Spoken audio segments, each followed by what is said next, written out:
G'day and welcome. Today, we're going to tackle a topic that, let's be honest, many of us will face at some point: the journey into aged care. I know, it can feel like a massive, complicated process, but my goal here is to really break it all down into simple, manageable steps for you. Look, let's start by just acknowledging the elephant in the room.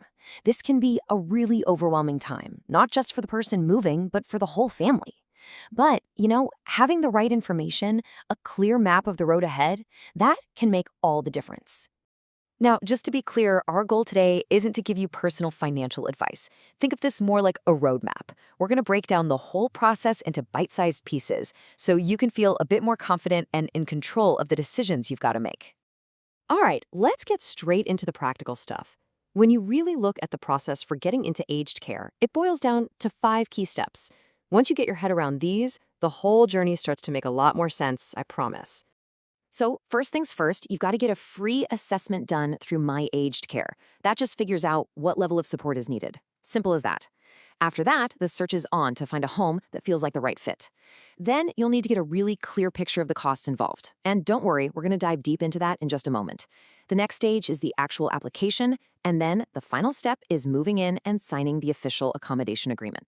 Okay, now for the part that understandably worries a lot of people: the money side of things. I know it can seem incredibly complex from the outside, but let's break it down together. It's actually more straightforward than you might think once you see how all the pieces fit. It really all comes down to 4 potential fees. And these fees cover everything: your day-to-day living, like food and bills, your personal and clinical care, your actual accommodation, and then any optional extras you might decide you want. So, if we look at the fees, you can see these 4 main types. Pretty much everyone pays what's called a basic daily fee, which covers your day-to-day living costs. Then there's a means-tested fee. This is your contribution towards your care, and it's going to be different for everyone because it's based on your personal finances. The accommodation payment is exactly what it sounds like. It covers the cost of your room. And finally, you might have an optional extra services fee for any little luxuries you opt for. Now, when it comes to paying for your actual room, you've got a really big decision to make. There are 2 main ways to go. You can choose to pay a large upfront lump sum, which is known as a refundable accommodation deposit, or RAD for short, and just like the name says, it's refunded when you leave. The other option is to pay an ongoing daily fee, kind of like rent, which is called the daily accommodation payment, or DAP, and that part isn't refundable. But what's great is that you don't have to choose just one. You can actually use a combination of both to suit whatever works best for you financially. So this naturally leads us to a really, really important question that's on most people's minds. What on earth happens to the family home? And the way your home is handled financially can have a massive effect on the fees you end up paying.